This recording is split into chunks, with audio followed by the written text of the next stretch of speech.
कि हम अभी ये सिर्फ पैरा नंबर 1 जो है वो हम लोगों ने प्रिपेयर कराया है।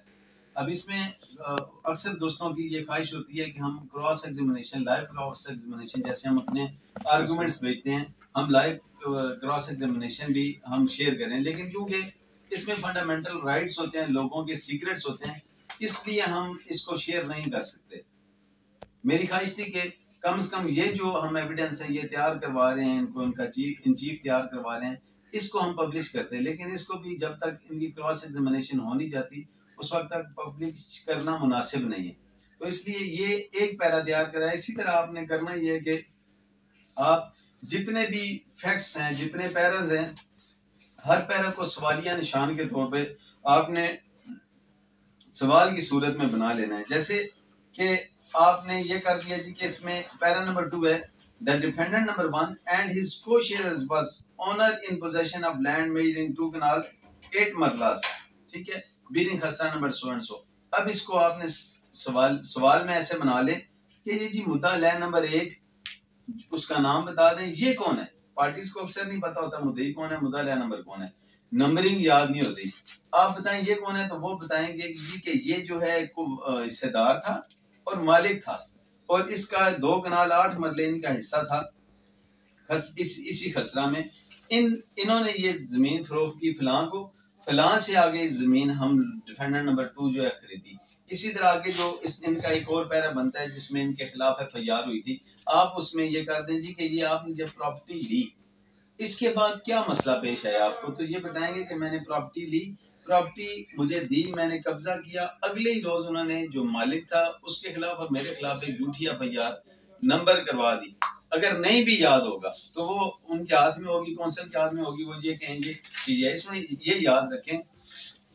सीक्वेंस वाइज जो जो डॉक्यूमेंट आते रहे, जो जो डॉक्यूमेंट जैसे इसमें आ गया, जैसे सबसे पहले आपने किया था पैरा नंबर 1 में इन्होंने अपनी ओनरशिप का बताया, तो साथ ही इनकी ओनरशिप का प्रूफ आप अदालत में पेश कर दें। ये जैसे ही करें तो उन्हें कहेंगे कि ये इन्हीं को हम बता देंगे, ये बताएंगे जी कि उसका इंतकाल नंबर ये है, ठीक है, आप वो करें और उससे एग्जिबिट बंद करा लें, 2 करा लें, 3 करा लें।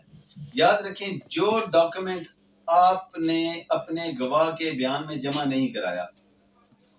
उसमें आप वो डॉक्यूमेंट किसी सूरत में भी अपने बयान में जमा नहीं कर सकते, ठीक है। ये 2023 SCMR 730 में लेटेस्ट जजमेंट है, जिसमें ये बताया गया कि अगर इन चीफ में गवाह खुद वो नहीं करा सका तो आपने वो डॉक्यूमेंट आप वहां पे उस वकील अपने बयान में जमा नहीं करा सकता। इन चीफ कराते हुए इस बात का ख्याल रखें कि जो भी डॉक्यूमेंट्स आपके यहाँ पे लगे हुए हैं या आपकी प्लेंट में बयान किए गए हैं, वो डॉक्यूमेंट बयान के साथ साथ हर बयान के बाद आप वो डॉक्यूमेंट वहां पे जमा कराते हैं। सबसे बेहतरीन तरीका ये है। दूसरा तरीका ये है, अगर इस तरह नहीं करवाते तो आप वो अलग से नोट कर लें, ये डॉक्यूमेंट है, जैसे ही गवाह का बयान खत्म हो जाए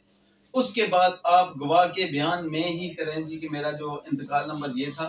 मेरी जो एफआईआर नंबर ये है, वो सारा करा के आप उसको प्रॉपर एग्जिबिट वहां पे उस वक्त में लगा लें। ऐसी सूरत में अगर नहीं आता तो फिर वो मैं आप वीडियो देख लेंगे जिसमें कन्फ्रंटेशन पे मेरी वीडियो है कि जो डॉक्यूमेंट आप इस सूरत में रह जाता है तो फिर आपने जो ओपोनेंट पार्टी होगी उस पर क्रॉस एग्जामिनेशन के दौरान पुट करा के अगर एडमिट करा सके तो वो डॉक्यूमेंट जमा होगा, अदरवाइज वो डॉक्यूमेंट जो पहले आप नहीं करा सकेंगे वो जमा नहीं होगा। इसलिए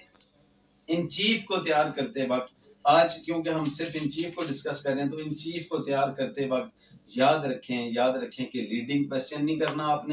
आपने सवालात की सूरत में गवाह के बयान को बना लेना है, और हर अपना फैक्ट, मुश्किल बात कोई नहीं है, मैं ये रिपीट कर रहा हूँ कि आपका जो आपकी सिविल केस में तो सिर्फ जो आपका दावा है उसी दावे को आपने रिप्रोड्यूस करना है, क्योंकि याद रखें कोई भी विटनेस वो अपने दावा या जवाब दावा से बाहर कोई बयान नहीं दे सकता, बियॉन्ड प्लीडिंग कोई नहीं जा सकता, ये याद रखें। अगर आप दूसरी साइड से हैं तो आप क्या ऑब्जेक्शन करेंगे, आप सपोज इन चीफ हो रहा है और आप दूसरे साइड से हैं वहां पे, तो वहां पे आपने देखना है कि जो वकील साहब गवाह का बयान करा रहे हैं वो उसमें कोई लीडिंग क्वेश्चन तो नहीं कर रहे, ठीक है, ऐसा कोई सवाल तो नहीं कर रहे जिस सवाल में जवाब देना हो। दूसरा आपने इसमें ये देखना है कि जो डॉक्यूमेंट वो एग्जिबिट करवा रहे हैं वो डॉक्यूमेंट लिस्ट ऑफ रिलायंस में है, लिस्ट ऑफ डॉक्यूमेंट है उसमें है, अगर इन दोनों में ये डॉक्यूमेंट नहीं है तो वो डॉक्यूमेंट भी वो एग्जिबिट नहीं करा सकते जो दावे के साथ उन्होंने नहीं लगाया, उस पर आप ऑब्जेक्शन रेज करेंगे। तीसरी अहम बात इन चीफ करवाते हुए जो मुखालिफ वकील के तौर पे आपने याद करनी है वो बहुत अहम है, वो ये देखें कि कोई भी गवाह अपने जो प्लीडिंग है उससे बाहर कोई अगर बयान देता है तो उस पर आप ऑब्जेक्शन कर सकते हैं कि जो आपने प्लीडिंग में नहीं लिखा। अगर उस वक्त आप ऑब्जेक्शन नहीं करते तो उसका बेहतरीन तरीका होता है कि वो बयान आपको प्लीडिंग ये उस वक्त होगा जब आपके सामने दावा पड़ा होगा,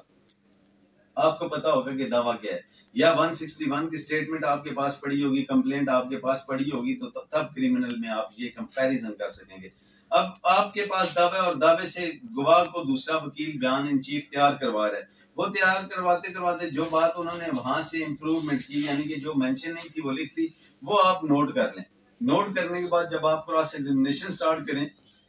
तो उसमें पूछें जी कि आपने ये जो जिक्र किया है इसका जिक्र आपने दावे में नहीं किया हुआ, वो कहेगा जी मैंने किया है, आप फौरन कन्फ्रंट कराएंगे कि स्टेज पे ये मैंने कन्फ्रंट कराया, इसमें ऐसा कुछ भी बयानी नहीं है। आगे सजेशन दे देंगे कि ये इम्प्रूवमेंट है, मैं जानबूझकर अपने केस को तकवीत देने के लिए ये अजाफी तौर पे बोल रहा हूँ, ये इम्प्रूवमेंट कर रहा हूँ। ये दोनों साइड्स पे ये ख्याल रखना है। Thank you very much.